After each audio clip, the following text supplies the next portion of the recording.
Je regarde les résultats chaque semaine, hein, ce qui se passe avec Reigns, avec McIntyre, tout ça, Lana. Oui, c'est bien, mais ça fait pas avancer les choses. C'est bien, mais c'est pas ça qui va me redonner envie. Et c'est pas ça, apparemment, qui redonne envie à personne de regarder, de reprendre Raw, en fait. Comment vont-ils sortir la tête de l'eau? TLC 2020 pourrait être un espoir parce qu'on a quand même une bonne carte.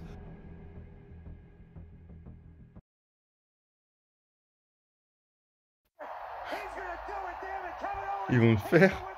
Ils vont le faire. Quoi? C'est pas possible, il y a personne? Si. Oh putain. Mais attends, mais il va quand même le faire, c'est pas possible.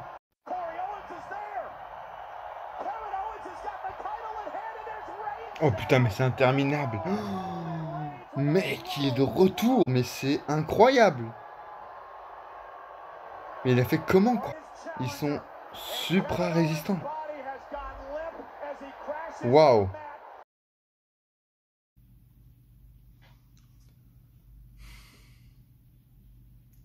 Jusqu'à ce matin, 21 décembre, jusqu'à ce matin, j'ai hésité à regarder ce pay-per-view. Vous imaginez? Alors que, pourtant, j'avais un pressentiment, tu vois. Déjà, ce matin, hier soir, tu vois, et tu le sens dans ta vie quand t'as un truc qui va se passer, tu vois, le lendemain ou la veille, tu sens quand il y a quelque chose qui arrive, tu vois. Et hier soir, j'arrivais pas à dormir. Je me suis dit, il y a quelque chose qui va pas là, tu vois, j'arrive pas à dormir, j'ai un mauvais pressentiment, tout qui s'embrouille, il y a un truc qui va se passer, tu vois, demain. Et déjà, oui, dans ma vie personnelle, j'ai dû me lever à 6h30 ce matin parce qu'il y a un truc personnel pas très cool qui m'est arrivé dès ce matin, je vais pas vous le dire, je vais pas vous en dire plus. Mais tu vois, déjà le pressentiment, il commence à se confirmer là. Tu vois? Et là après, bon, je me suis dit, je suis levé 6h30, 7h, autant regarder le show, tu vois. Je me suis dit, non, même si là j'ai de l'avance, je me suis dit, il est 7h, le show va sûrement durer 3h, comme ça, plus vite tu le regardes, plus vite t'as fini, t'imagines? Je pensais déjà comme ça, alors qu'il était 7h du mat. Et je faisais, non, tu vois, j'ai pas envie, parce que j'ai peur de ce qui va se passer, j'avais un pressentiment de, tu vois, la journée avait déjà mal commencé. Vous imaginez la perte de confiance que j'avais, la confiance que j'avais perdue pour eux, à, tu vois, le matin même, ne pas savoir si je voulais le regarder ou pas. Et au final, je me suis lancé. J'ai lancé le WWE Network.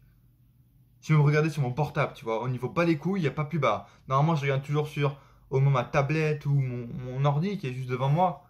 Là, j'ai regardé sur mon portable. Flemme de me mettre sur ma chaise ou de me lever de mon lit, tu vois. Et comment? C'est un phénomène. WWE, c'est un putain de phénomène. Ils, ils ont juste réalisé le meilleur pay-per-view de l'année. On aura dû attendre jusqu'à décembre pour que on ait un pay-per-view qui mérite d'être vu en fait. Depuis juillet, j'avais pas regardé de pay-per-view, j'avais regardé Extreme Rules, c'était mon dernier.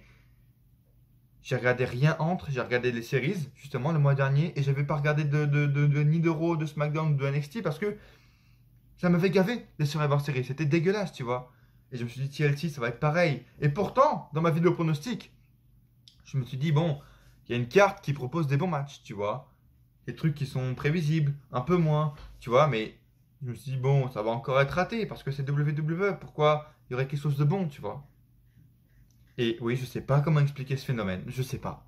Mais waouh, j'ai kiffé devant ce pay-per-view comme j'ai rarement, voire jamais kiffé de toute cette année, tu vois. C'est la première fois que j'étais aussi motivé et que, en fait, je retrouvais cette... Ah, ça fait du bien, cette passion que j'avais pour le catch, en fait. Et cette passion que j'avais en moi qui a été brisée en 1000 morceaux et qui attendait juste un bon truc, tu vois, une émotion, mauvaise ou bonne, pour renaître et pour re-exploser en fait. Drew McIntyre, AJ Styles pour le titre de la WWE en opener. Ma passion, grâce à ce match, tu vois, a re-explosé et est ressorti en moi, tu vois. Et c'est La première fois depuis, je dirais même, ouais, depuis le Rumble, facile. Depuis le Rumble, tu vois. Alors oui, après, il y a eu tous les shows qui étaient sans public, au Performance Center. Mais même, tu vois, ça fait des mois, bon, peut-être pas depuis le Rumble, tu vois, ça va peut-être arriver entre. Mais ça fait vraiment des mois où, en fait, j'avais pas réagi pendant un match WWE, pendant un pay-per-view, tu vois. Parce que souvent, quand je regardais un pay-per-view ou un match WWE, tu vois, depuis des mois, tu vois, dans ma tête, il pouvait se passer des choses. Tu vois, dans ma tête, je faisais, oh ouais, c'est cool, oh, belle prise. Mais tu vois, au niveau de l'expression faciale, il n'y a rien qui bougeait, tu vois. Je bougeais pas mon corps, je faisais rien, tu vois. Et là, au bout de 10, 15 minutes seulement, après des mois d'attente, au bout de 10-15 minutes, tu vois, je commençais déjà à prendre mon portable dans mes mains, à être scotché à mon écran comme ça, et à bouger dans tous les sens sur mon lit en me disant, waouh, putain, waouh, c'est trop bien, qu'est-ce qui se passe, quoi. Bien se passer, tu vois, qu'est-ce qui se passe. Waouh. Ça faisait des mois que ça m'était pas arrivé, genre. Et tu vois, on dirait que c'est un truc basique. Normalement, le catch, ça devrait amener à ça. Mais ça fait des mois que. Peut-être j'ai fait ça, tu vois, pour les adieux d'Undertaker au Survivor Series. Mais réagir en mode waouh, tu vois, expression vraiment verbale devant un match de catch, ça faisait des mois. Et surtout devant un show complet. Parce que ça pouvait m'arriver parfois, mais un show complet, j'étais comme ça. Mon écran scotché dans ma main à regarder. Et c'est aussi un signe qui ne trompe pas. Je n'ai pas pris. Enfin, j'ai été sur les réseaux pour mettre des tweets et c'est tout. J'ai pas été une seule fois durant tout le show, les 3 heures qui ont suivi. J'ai pas été une seule fois sur Twitter, sur Insta, sur YouTube pour essayer de me divertir ailleurs parce que ce que je regardais était nul, tu vois. Waouh, c'était vraiment en fait le show dont on avait besoin, tu vois. Nous les fans de catch. Et ce qui est triste, c'est que il aura fallu arriver jusqu'au plus bas de possible en fait. Là, la WWE, ce dimanche soir, était dos au mur. Dos au mur. C'était soit ils agissaient dès ce soir, soit 2021 allait être leur année d'enterrement. Ils ont réagi.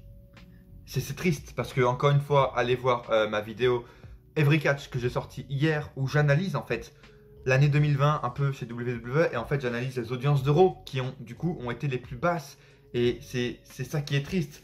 Comme je le dis dans ma vidéo Every Catch où je parle aussi de AEW, Impact, le partenariat, etc.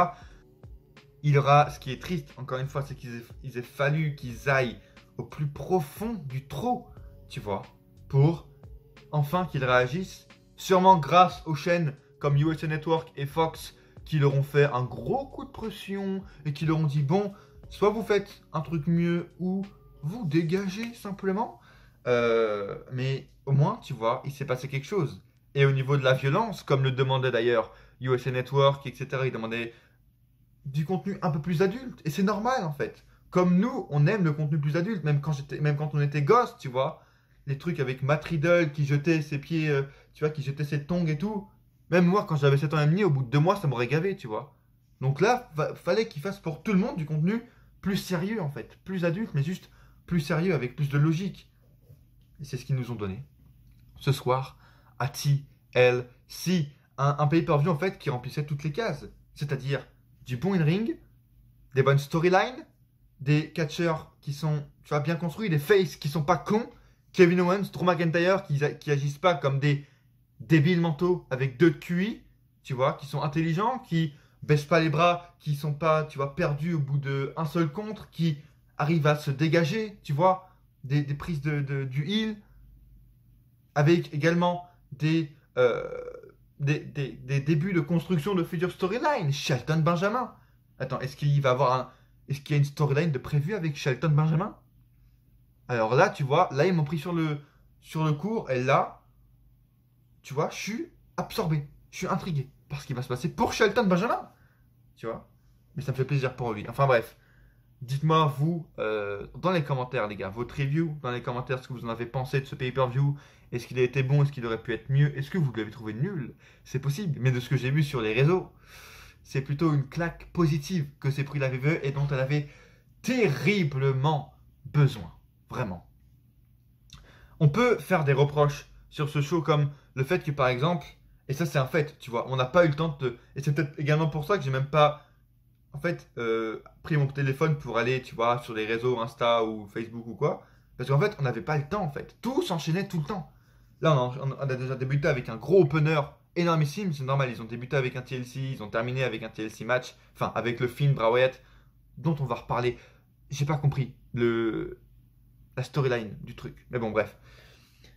Donc, tu vois, qu'est-ce que j'étais en train de dire quoi? Oui, et entre les deux main events, enfin entre les deux TLC matchs, tu vois, il n'y a pas eu de match comme un pay-per-view normalement doit avoir pour être bien construit. Enfin, tu vois, tu peux avoir le temps de souffler ou le rythme est plus lent.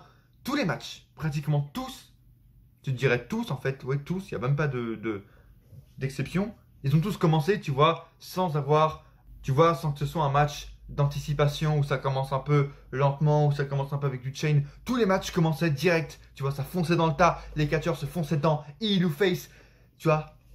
Tu vois, personne fuyait derrière le ring pour amener de la hit. Direct, c'était de la hit, mais dans le ring, tu vois, ça partait en coup direct. On n'a pas eu le temps, tous les matchs étaient super rapides au niveau de l'exécution, au niveau du rythme en fait. Il n'y a pas eu aucun temps mort dans aucun match. Et ça, en vrai, c'est pas, tu vois, c'est pas une bonne construction pour un match, pour un show, pardon, parce que justement, comme je l'ai dit, il doit avoir des temps de pause. Mais là, en fait, pour une métaphore, c'est comme quand tu conduis, tu vois, t'es en voiture et ça fait 15 bornes, 20 bornes que tu suis une meuf ou un mec qui est super lent, tu vois, qui te fait chier, qui s'arrête à cause de lui, tu te prends tous les feux parce qu'il met 20 ans à arriver au feu, du coup, le temps qu'il arrive, il passe au rouge, tu vois, tu peux même pas passer la quatrième à 50 parce que le mec, il a 30 devant et que tu peux pas le doubler, tu vois, c'est comme ça, et c'est que, comme si tu étais au bout de 15-20 bornes en train de suivre quelqu'un, et que enfin, tu peux le doubler, ou tu vois, ou que enfin, il tourne, il part, tu vois, et là, c'est pas bien, certes, mais tu vas à fond, tu te défoules pendant au moins une bonne minute, 100, 120, 130, pour enfin rouler, tu vois, comme on dit, te défouler. Oui, c'est une situation vécue, et très souvent d'ailleurs, parce que les gens sont lents pour aucune raison, mais bon, bref, justement pour faire un lien avec le show, certes, c'est pas bon qu'il n'y ait pas de match lent, qu'il n'y ait pas de match avec un du chain ou qui est un peu plus lent, un peu plus, comment on pourrait dire, pas dramatique, mais oui, avec un peu plus de storyline, un peu plus d'histoire lente. Mais oh, ça faisait tellement longtemps qu'on attendait un bon show que oh, nique sa mère, on fonce, tu vois. Nique sa mère, il n'y a pas de match lent, mais c'est pas grave, bas les coups, tu vois. On y va et on entre dedans. Et oh, 3 heures comme ça faisait tellement longtemps. Mais vraiment longtemps pour, sans blague, chez WWE, ça fait depuis le mois de janvier 2020 qu'on n'avait pas eu ne serait-ce qu'une bonne heure en mode de pay-per-view. On se disait, ah, ça fait du bien. Et là, 3 heures en mode speed à fond, sans arrêt, oh, c'est pas bon, tu vois, mais oh, ça faisait trop du bien, ça faisait trop longtemps, tu vois. Il fallait shooter. Et honnêtement, en tant que fan de catch, et vous suivez, pour ceux qui me suivent, vous connaissez ma passion qui s'est vraiment anéantie et qui a pris un gros coup ces derniers mois, jusqu'au point où je regardais même plus les pay-per-view, ni les Raw, ni les SmackDown, ni rien. Là, mon pote, oh, je me suis repris un shoot, ça fait vraiment du bien, tu vois. Et j'ai repris un shoot tellement bon que je me pose des questions sur peut-être il y a des possibilités que ce soir ou demain matin, je regarde pour la première fois en 6 mois un épisode de Monday Night Raw. Ils ont peut-être réussi à faire leur boulot. Restez connectés, Twitter, Insta, ici, c'est là où je vais vous le dire. Restez connectés. Encore une fois, likez la vidéo et commentez bien sûr si ce n'est pas déjà fait pour me dire ce que vous avez pensé du show. C'est important, cette chaîne est là pour ça, pour qu'on débatte un peu. Si vous n'avez pas aimé, si vous avez aimé le show, qu'est-ce que vous avez aimé, qu'est-ce que vous avez pas du tout kiffé. Le main event par exemple, le Finn contre Randy Orton était très très spécial. Honnêtement, c'était une prise de risque en spécial. Dites-moi tout dans les commentaires, évidemment, likez la vidéo si ce n'est pas déjà fait. Abonnez-vous bien sûr et allez voir les dernières vidéos qui sont sorties. Likez la vidéo un maximum, c'est le seul moyen pour m'aider le plus possible, les gars. Et on a commencé le show avec peut-être, sûrement, le meilleur opener de l'année. Bordel, 30 minutes. Ce show, c'est Comme 2020, il a rien respecté, tu vois. Mais il a respecté aucune règle. Comme j'ai dit tout à l'heure, le truc du temps, du rythme des matchs, qu'il faut qu'il soit différencié. Rien n'a été respecté, tous les matchs ont été hyper rapides. Là, l'opener dure 30 minutes, tu vois. Rien n'est respecté, mais c'est tellement bon. Oh! Le match commence directement, il n'y a pas de temps mort. Tout a été bien construit en fait. Omos n'a pas été trop utilisé, là, son manager de merde n'a pas été trop utilisé. Ce qui a également donné envie de me lancer dans le show, c'est la putain de vidéo package du pay-per-view et toutes les vidéos package. Par exemple aussi celle de Drew McIntyre et Jay Styles. Elles étaient tellement bonnes, tu vois, on aurait dit que c'est moi qui les avais faites. L'histoire d'un homme mort. Tu vois? Non mais sans déconner. Je vois plus là les mecs sur les réseaux. Hein, les vidéos package, c'est plus comme elles étaient avant. C'est plus au niveau de WWE. Je les vois plus ces gens-là. Où ils sont? Mais regarde-moi ces vidéos package. Pour le pay-per-view. Pour ce match-là. Pour le Sasha Banks Carmella. La vidéo package de Sasha Banks Carmella m'a donné envie plus que ces 6 derniers mois d'écriture, tu vois. Cette promo, enfin bref, incroyable. On aurait dit, tu vois, elles ont été faites par moi. Mais bon, vu qu'elles n'ont pas été faites par moi, elles sont moins bonnes.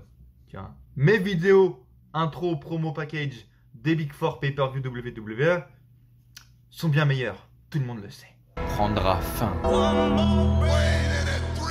McIntyre et Styles qui sont montrés super forts. Quelque chose également qui en fait manque chez WWE, c'est en fait le fait que les challengers sont vraiment des challengers et qui en fait peuvent vraiment mettre à mal le champion, peuvent vraiment le mettre au sol, peuvent vraiment montrer faible le champion comme l'a fait Kevin Owens dans l'avant main event où il a vraiment mal, tu vois, il a fait du sale à Roman Reigns. Là c'est pareil en fait et c'est le problème que la WWE a ces dernières années, c'est qu'en fait j'arrive pas à me mettre vraiment dans des matchs importants pour les titres par exemple de la WWE Universal ou quoi, parce que 90% des challengers sont pas du tout crédibles et tu vois, mettent pas du tout cette intensité et cette personnalité, parce qu'en fait tous les challengers chez Vince sont construits de la même manière, de tel, tu vois, d'un tel type de catcher, d'un tel type de challenger qui va certes dans sa rivalité, tu vois, mettre en avant le fait que oh je vais te faire du mal, mais dans le match en lui-même c'est voilà, hit basique du challenger si le champion il est face, puis machin, comeback, un truc con pour lequel il perd et voilà, et après il a sa revanche la semaine d'après. Enfin bon, alors que là tu vois les champions, et Drew McIntyre a vraiment été mis à mal, tu vois, on voyait vraiment crier, être tordu de douleur, être vraiment au sol parce que Styles lui a vraiment fait du mal, et ça également ça t'implique dans le match plus que tout. Le gros moment, c'est le cashing du Miz. Alors, d'un côté, je m'y attendais pas parce que c'était pas du tout le bon moment. En fait, qu'est-ce que c'est que ce placement? Mec, je savais qu'ils allaient gâcher parce que ça fait 5 ans qu'ils gâchent les cashings de Money in the Bank.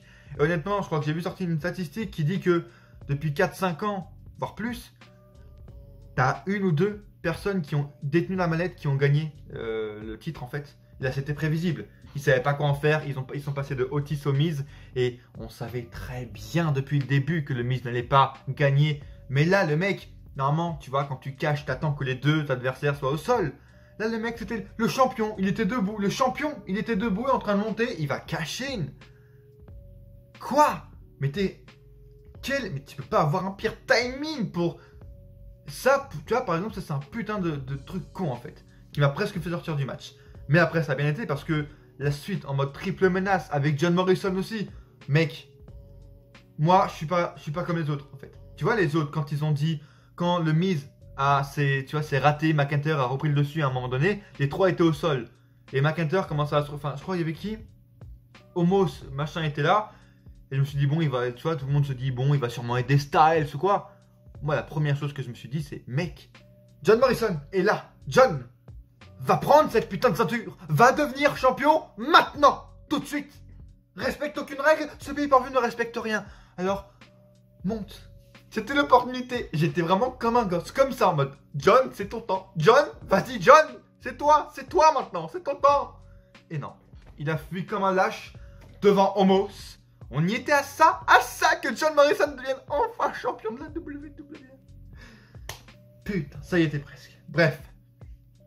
Match tout de même exceptionnel parce que à la fin, tu as eu 2 faux finishes, entre guillemets. Tu vois, quand il y a Styles et McIntyre qui sont en train de se battre, corps et âme, on se dit c'est la fin. Il y a le Miz qui arrive, le Miz qui prend une autre échelle. Alors, au lieu de les pousser, ce qui serait beaucoup plus simple, il prend une autre échelle, il va les, tu vois, il va, eux deux, je crois, il est nick. Enfin, non, d'abord, McIntyre fait tomber Styles, puis fait tomber Miz. On se dit c'est bon, c'est fini. Et après, les deux réussissent à revenir. Styles fait un springboard sur l'échelle et Miz revient.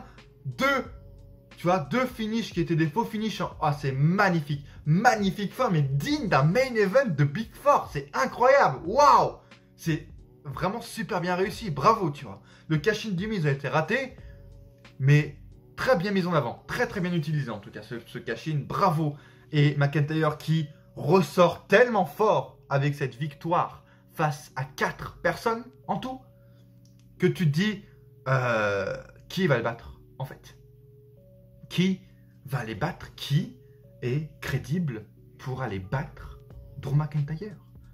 Au début du show, tu vois, j'aurais dit le Fiend. Le Fiend, c'est la seule option que je voyais. Mais vu qu'apparemment, ils ont brûlé le Fiend, enfin, un mannequin ressemblant à The Fiend, apparemment le Fiend n'existe plus. On en reparle à la fin de la vidéo. Restez bien jusqu'à la fin de la vidéo, les gars.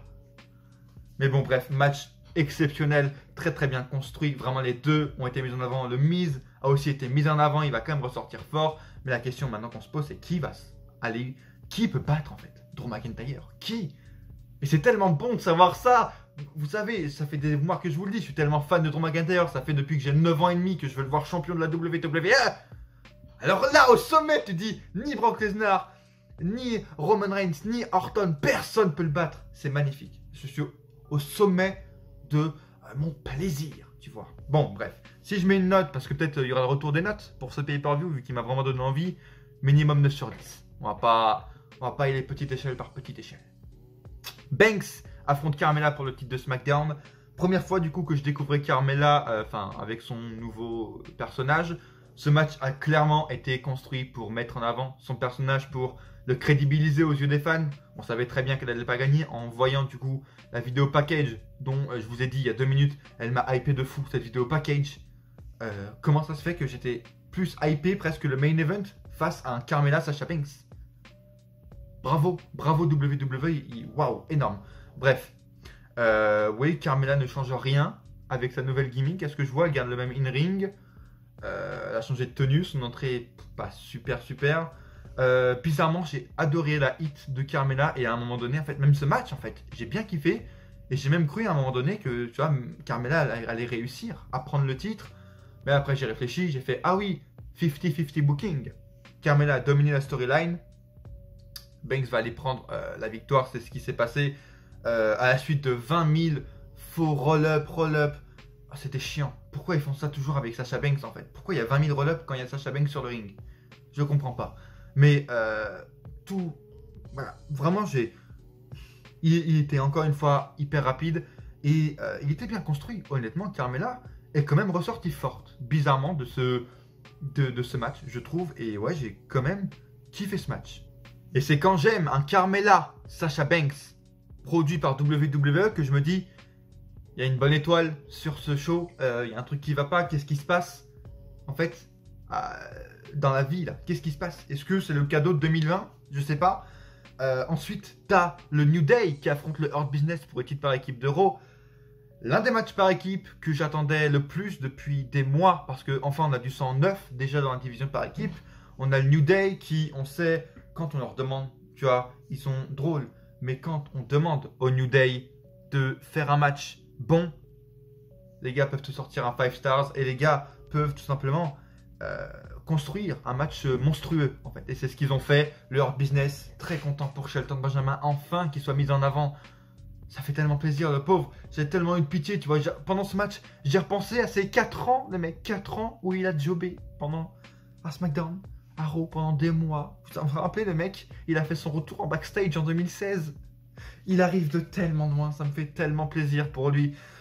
Le bémol du match, c'est que, encore une fois, c'est la construction basique. C'est-à-dire que, peu importe si l'équipe, par exemple, là c'est une équipe, par exemple Cédric Alexander qui est high flyer, eh ben, il est obligé de faire du chain, tu vois, il est obligé de faire du rest roll, de travailler au sol, alors que c'est un high flyer. Laisse tes superstars t'exprimer avec leur personnalité.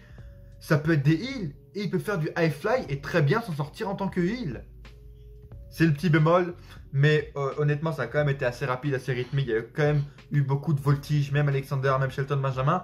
Et à la fin, sorti de nulle part, Shelton Benjamin prêt à enfourner Kofi Kingston pour la victoire. Cedric Alexander qui le tag, et Shelton Benjamin qui le regarde avec des gros yeux. Alexander va prendre les titres par équipe. Super, me direz-vous, trop bien. Ouais, et à la fin, ils font un gros plan pendant 2 minutes, tout le long jusqu'à la célébration, sur Shelton Benjamin qui est choqué, tu vois, qui se dit putain, je viens de me faire niquer. Qu'est-ce qui est. Est-ce que ce sera enfin une ouverture de push solo pour Shelton Benjamin?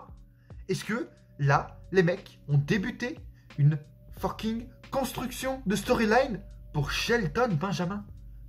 Non, c'est trop beau, j'y crois pas. Faut qu'on attende demain. Demain, Raw, la semaine prochaine. C'est trop beau. Ils peuvent pas construire un Shelton Benjamin, c'est pas possible. Bref. Je rêve, je pense que je rêve. Mais match, voilà, match très, très quali. 10 minutes. J'ai regardé sur Wikipédia seulement 10 minutes.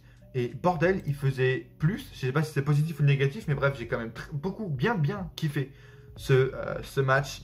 Je pense que vous aussi, il a quand même été bien placé entre 2 gros matchs. Parce qu'ensuite, il y a eu quoi? Ensuite, il y a eu Baszler et Nia Jax qui défendaient leur titre contre Asuka. Et quelque chose qui était vraiment imprévisible. Le retour. Tant attendu. Mais non, parce que c'était une surprise. En fait, t'avais juste à l'appeler, à faire Wouhou, Charlotte Flair. Parce qu'en fait, je crois qu'elle était perdue depuis 6 mois. Il fallait juste l'appeler Charlotte Flair. Comme ça. C'est tout. Et puis elle a retrouvé le chemin, tu vois. Et puis elle est revenue. Enfin. Charlotte Flair. Ça fait longtemps qu'on attendait. Et elle a manqué. La putain qu'elle a manqué, tu vois. Ça fait du bien. Et on sent que ce match était construit autour d'elle, même si il fallait construire les 4, parce que les 4 devaient rester legit. Pour reprendre une phrase que vous connaissez tous, on va trouver une alternative. Les 4 devaient rester legit. Les 4 devaient être montrés legit dans ce match. Donc, tu pouvais pas, tu vois, décrédibiliser Asuka. Et aux côtés des adversaires, Baszler et Nia Jax devaient être aussi montrées fortes. Et c'est très bien, elles ont été montrées fortes. Toujours le point crispé quand Nia Jax touche quelqu'un. Parce qu'elle est toujours pas safe, en fait. Cette meuf, elle fait... Oh, putain, mais elle fait... Quand elle balance les gens dans la barricade à l'extérieur... Oh, putain, mec, j'ai... Le cœur s'arrête. Arrêtez cette femme, elle est pas safe. Combien de fois il faudra vous le dire? Oh, putain, elle me... J'ai toujours aussi peur. Ça fait des mois que j'ai pas regardé Nia Jax sur le ring. Ça n'a pas changé. Ma vision n'a pas changé pour elle, tu vois. Bref, et Shayna Baszler aussi, on devait la garder legit, tu vois. On devait la mettre legit dans le match. Elle a pris le tombé, malheureusement. Ça, par contre, j'ai pas aimé. Elle a quand même eu son moment de gloire. Elle a quand même été mise en avant dans ce face-off. Oh putain, il m'a fait bander. Je suis désolé. Charlotte Flair, Shayna Baszler. Est-ce que t'aurais pas ton putain de main event pour WrestleMania 37, en fait? Ou même juste pour le Royal Rumble, pour le titre? Oh, mais cet affrontement, mais qu'elles ont eu! Oh, mais ça m'a donné tellement d'inspiration! D'un programme magnifique entre Shayna, Charlotte Flair, les 2 femmes les plus puissantes dans la division féminine depuis ces 3 dernières années, avec Becky Lynch et Ronda Rousey. Clairement. Qu'est-ce qu'ils attendent pour écrire un programme entre elles, sachant qu'il y a déjà un passé avec Shayna et Charlotte Flair au Rumble de cette année? Là, pareil, ils l'ont fait revenir parce que oh, c'est Nia Jax qui l'a blessée il y a 6 mois. Du coup, elle va se venger, t'as vu? En vrai, c'est bien. En vrai, bravo. Parce que je pense pas qu'ils l'ont fait exprès, honnêtement. Je pense pas qu'en juin, ils se sont dit, bon, en décembre, on va faire Jax contre Baszler avec Asuka qui va normalement avoir Lana comme partenaire, mais elle va être blessée. Non, c'est complètement du hasard. C'est bien tombé pour eux. Charlotte Flair qui va se venger de Nia Jax. Donc même si elle s'est pris le tombé, beaucoup de crédit a été donné à Shayna Baszler. Moi, je suis très content. Charlotte Flair, bien sûr, repart avec la victoire en mode furie. Je crois qu'elle a jamais... Elle a dû faire 2 tags et puis elle est restée tout le long sur le ring, je crois, Charlotte Flair, et ça fait vraiment plaisir. Ça fait vraiment très plaisir de revoir Charlotte Flair sur un ring. Elle a beaucoup manqué. La Star Power est de retour. Et bordel, on peut dire ce qu'on veut. Mais Charlotte Flair est la meilleure de tous les temps. Bordel de merde. Qu'est-ce qu'elle fait du bien au niveau de l'expression faciale, de comment elle se tire sur le ring, comment elle fait ses prises, comment elle vend. Oh, oui! Donnez-moi du Charlotte Flair, je vous donne mon argent tout de suite. Oui. Et son retour va me permettre de faire du coup plusieurs vidéos que j'avais prévues. Alors restez connectés, abonnez-vous à cette chaîne. Parce que, en plus sans blague, j'avais vraiment prévu de sortir une vidéo spéciale il y a déjà au moins 1 mois et demi, voire 2 mois sur Charlotte Flair en fait. Sur voilà, mon avis sur elle et pourquoi c'est la meilleure tout simplement. Là je pense que je vais avancer encore plus rapidement et que peut-être sortir fin de semaine ou peut-être la semaine prochaine si j'ai le temps, mais ça va, voilà, on va voir. Restez connectés, vraiment restez connectés les gars. Encore une fois, match à minimum 8,5, 8 sur 10 parce que très kiffant, très bien rythmé.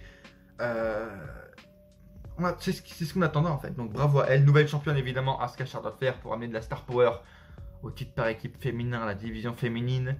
Même si il peut avoir Charlotte Flair, tu peux me ramener Ronda Rousey, je vais en avoir toujours rien à foutre de cette division féminine où tu as juste Ruby Riott et Liv Morgan et c'est tout en fait. C'est la seule équipe legit qu'il y a.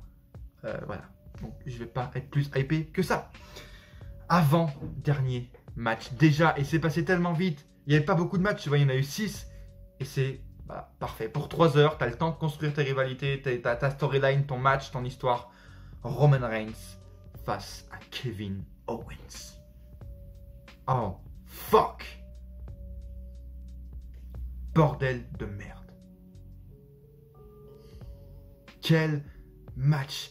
L'histoire était folle. La phrase qu'a dit Kevin Owens, est-ce que c'était au Talking Smack ou à SmackDown, je sais plus. Il avait dit, ce dimanche, soit je deviens champion, ou je meurs en essayant de le devenir. Et oh, il l'a vraiment pensé, tu vois, c'est ça. Quel plaisir, parce qu'une fois, pour une fois en fait, le face tient sa parole. Et en fait, le challenger pense vraiment ce qu'il dit. Il a dit, soit je deviens champion, soit je meurs en essayant de le devenir. Et c'est ce qui s'est passé en fait. Il est passé à travers 3 tables, 4 tables, je sais plus quoi, à travers des échelles, il s'est pris des spears, ils ont été 2 contre 1 avec lui, contre lui Kevin Owens. À la fin, magnifique, où tu as Roman Reigns ne sait plus quoi faire, tu vois, il a encore fait un spear à travers une table, puis il a enchaîné avec un Superman Punch, puis tu vois, Owens est toujours debout, tu vois, et il dit, vas-y viens Roman. Et Roman Reigns sourit, tu vois, parce qu'il sait plus quoi faire. Et il se dit, putain, ce fils de pute tient sa parole. Ah, c'est beau! Et surtout avec le personnage de Roman Reigns où tu vois, c'est vraiment le chef de la tribu, il faut tenir ta parole, il faut, tu vois, montrer que ton honneur en fait, tu vois, ta fierté. Ça colle parfaitement avec l'histoire du personnage de Roman Reigns. Ah, et Owens qui se bat jusqu'au bout, qui arrive à reprendre le dessus après sur Reigns qui passe à travers la barricade, plein de gros spots, plein de trucs utilisés. D'ailleurs, gros début encore une fois, Owens qui arrive direct, sans entrer. Ils usent directement la carte de Jey Uso aussi dans les 2 premières minutes où Owens détruit littéralement. Et c'est ça aussi que j'ai dit tout à l'heure pour l'opener. Enfin, tu vois, c'est très rare, mais on a vu les champions mis à mal. Tu vois, vraiment genre faible parce que en gros le challenger a vraiment été montré fort, tu vois, et en gros capable de legit, sans triche, sans rien, sans pouvoir battre le champion, tu vois. Et ça a été beau, tu vois. Et donc pour 2 minutes, t'as Reigns qui est HS. Jey Uso arrive, tu te dis putain, au bout de 2 minutes, ils ont déjà usé la carte intervention de Jey Uso. Qu'est-ce qu'ils vont bien pouvoir faire? Ouais, qu'est-ce qu'ils vont bien pouvoir faire? Eh ben d'arène, c'est ce qu'on appelle du catch. C'est ce que la WWE s'est rappelé également, c'est que le catch, c'est des histoires et du in-ring. Et de la brutalité, mais quelle brutalité avec... Oh mec, il y a tellement de coups de chaise dans... la tête, les coups d'escalier, quand Reigns se défoule, tu vois, il n'y a pas de limite. Là, son personnage est au max, tu vois, c'est ce que je disais. Laisse exprimer ton personnage a de la haine. Roman Reigns, c'est vraiment le chef. Montre-le comme le chef, tu vois. Il a mis 5-6 coups d'escalier dans la gueule de Owens d'affilée. Et il l'a enchaîné ensuite. Et après, c'est reparti sur le ring. Owens s'est ressoulevé, 20 secondes après, parce que il devait mourir en devenant ou devenir champion. Là, on atteint le 10. Je pense que c'est 10 sur 10. Les notes seront sûrement mises sur Twitter. Je vais essayer de les mettre sur Twitter. Mais c'est 10 sur 10, je pense. C'est grand max, mec. Waouh, bravo. Et au bout de 30 magnifiques minutes, comment ça se finit? Je crois qu'il y a encore Jey Uso à la fin, mec. T'as Owens qui touche la ceinture. Là, par contre, c'est vraiment fou parce qu'il a failli la décrocher. Uso, je crois, vient intervenir. Reigns ensuite, il le prend par la guillotine. Et en gros, voilà, c'est le dernier souffle de Owens. Il a plus de souffle ensuite. Il tombe avec la guillotine. Il tombe, tu vois, dans les vapes. Et Reigns, tout doucement, va décrocher cette putain de ceinture pour rester champion universel. Et encore une fois, même si l'intervention de Jey Uso, malgré ça, il a prouvé sa puissance. Et il prouve pourquoi c'est le champion de la WWE.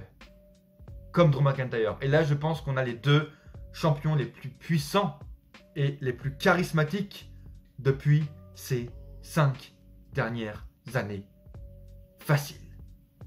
Waouh! Merci WWE. Ça fait 1 an que j'ai pas dit ça, mais merci. Et encore une fois, une grande vidéo package pour le main event du Fiend contre Randy Orton qui normalement n'aurait pas dû être un main event. Ce match, à ce que j'ai compris, ça a été fait en dernière minute. Évidemment, ça a été un match pas live, cinématique du coup parce que voilà, beaucoup de cuts, on les a sentis, tu vois. J'ai pas pris de notes et je sais pas quoi dire sur ce match en fait. Ça, quel plaisir d'avoir la lumière. Bref, ça fait quelques heures que j'ai fini de regarder le show. Et ouais, en fait, est-ce que c'est la fin du Fiend? Parce que je peux pas vous le décrire, ce match, il faut vraiment le voir. En plus, il était très court, tu vois. 12-13 minutes. Un match assez psychologique, on va dire, entre les deux. Ouais, avec du feu qui n'était pas autour du ring. C'était pas un vrai Inferno match parce que le feu était plus derrière les barricades. Tu vois, ils ont profité du fait qu'il n'y ait pas de public pour mettre derrière les barricades des grosses, tu vois, des moments assez forts comme quand The Fiend va brûler la chaise où il y a Orton dessus pour le brûler, mais juste attends, il s'enlève. Assez violent, le Fiend assez dominant.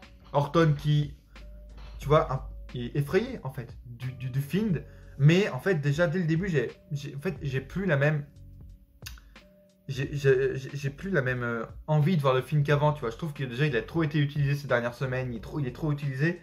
Et ouais, je pense qu'en fait, l'aura a disparu autour du Fiend. C'est l'impression que j'ai, même moi en fait, dans mon sentiment, j'ai plus la même sensation et la même envie de voir le Fiend qu'il y a encore quelques mois, tu vois. Je pense que ouais, ils ont raté, ils en ont trop fait, ou alors, ils ont pas assez mis en avant, je sais pas, ils ont fait de la merde. Pourtant, la rivalité est toute écrite, tu vois, entre Randy Orton et le Fiend. C'est même pas ça le problème, c'est que ouais, le Fiend, en fait, j'étais moins intéressé. Et peut-être que c'est ça qui a fait que j'ai pas pu me mettre totalement dans le match et qui en fait a un peu gâché la fin de ce show. La fin du coup, c'est que fallait brûler son adversaire pour qu'il gagne le match. Évidemment, vous vous en doutez, ils ont pas brûlé vraiment quelqu'un. Le Fiend a pris feu, je crois, en vrai, pour le coup, avec une veste qui était, je pense, tu vois, qui était faite pour pas cramer. Enfin bref, combinaison faite exprès. Et à la fin, du coup, t'as le Fiend qui est complètement au sol, HS, après un RKO de Orton, et il lui jette une allumette dessus. Enfin, pas sur lui, mais sur un mannequin très mal fait et apparemment sans main, en fait. Le mannequin n'avait pas de main et avait également un visage de 2 cm d'épaisseur. Vous vous appelez WWE, sérieux? Il n'avait pas de main. Sérieux, les gars, appliquez-vous sur le mannequin, au moins. Les cuts étaient pas super bien faits en plus, donc on a vraiment vu des cuts que quand c'était mannequin, quand c'était pas le mannequin, enfin bref. La fin était quand même assez... C'était un beau spot, tu vois, le fait que Orton bougeait le Fiend comme ça avec son pied pour voir s'il était actif ou pas. Il était complètement HS et il l'a brûlé. Et qu'est-ce que ça veut dire? Quelle est la signification? Est-ce que c'est la fin du Fiend? Est-ce que Orton a enfin vaincu le Fiend? Est-ce que quelqu'un a enfin battu legit le Fiend?